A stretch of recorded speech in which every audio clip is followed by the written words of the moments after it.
Hello friends and student, कैसे हैं आप सभी। आई होप आप सभी अच्छे होंगे। तो जैसा कि आप देख रहे हैं, मैंने धारिता टॉपिक से रिलेटेड कुछ क्वेश्चंस लिए हैं, बट इनमें मैं वही क्वेश्चन सॉल्व करवा रही हूँ जो जितनी थ्योरी हम पढ़ चुके हैं। तो देखिए, इसमें जो क्वेश्चन नंबर 7 है वो आप देख सकते हैं।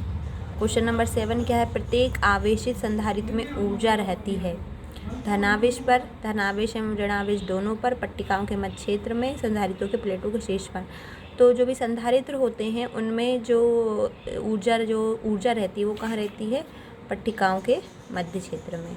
ठीक है, जो बीच में जो ये आपकी जो प्लेट्स होती हैं उनके बीच में रहती है। ठीक है, अब इसमें से हम एक क्वेश्चन और देखेंगे। देखिए, एक क्वेश्चन ये है कि समांतर पट संधारित्र की धारिता निर्भर करती है। समांतर पट संधारित्र की धारिता निर्भर करती है प्रत्येक धातु के प्रकार पर, प्लेटों की मोटाई पर, प्लेटों के मध्य आरोपित विभवांतर पर, प्लेटों की मध्य की दूरी पर।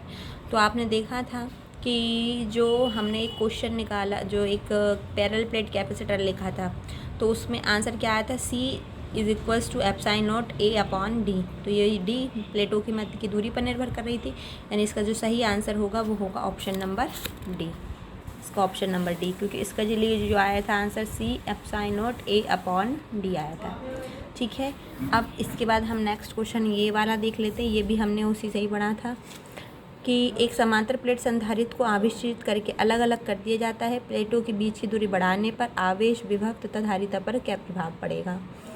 तो देखिए, मैंने आपको याद होगा, मैंने विभव वाला कॉन्सेप्ट बढ़ाया था। अगर उनके बीच की दूरी को अपन बढ़ाते हैं तो क्या बढ़ता है? विभव बढ़ता है, और विभव बढ़ेगा तो धारिता क्या होगी? घटेगी। तो देखिए, हम इन दोनों से ही निकाल सकते हैं। पहले ऑप्शन में दिया है घटेगी, तो नहीं, विभव तो बढ़ रहा है। दूसरे ऑप्शन में देखते हैं विभव बढ़ेगा, धारिता घटेगी, यानी यही ऑप्शन सही है।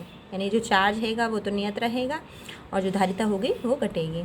ठीक है, अब संधारित्र की धारिता C क्या है? देखिए, संधारित्र के आवेश और विभव से स्वतंत्र है, आवेश पर निर्भर करती तथा विभव से स्वतंत्र थे, संधारित्र की ज्यामितीय संरचना से स्वतंत्र है, या डी इसमें दिया है संधारित्रों के दोनों सतहों के मध्य के परावैद्युतांक माध्यम से स्वतंत्र है।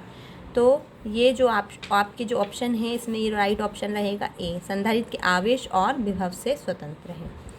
तो चलिए, एक होमवर्क क्वेश्चन मैंने आपको दिया है नंबर 10 वाला। जब एक लैंप को संधारित्र के साथ श्रेणी क्रम में जोड़ा जाता है तो क्या होता है? तो आपको बताना है लैंप जलेगा या फ्यूज हो जाएगा या नहीं जलेगा, या फिर इनमें से कोई नहीं। ठीक है, आई होप आपको ये क्वेश्चन समझ में आए होंगे। समझ में आए हैं तो प्लीज़ मेरे चैनल को लाइक एंड सब्सक्राइब करें। जो भी डाउट हो आप हम कमेंट करके पूछें।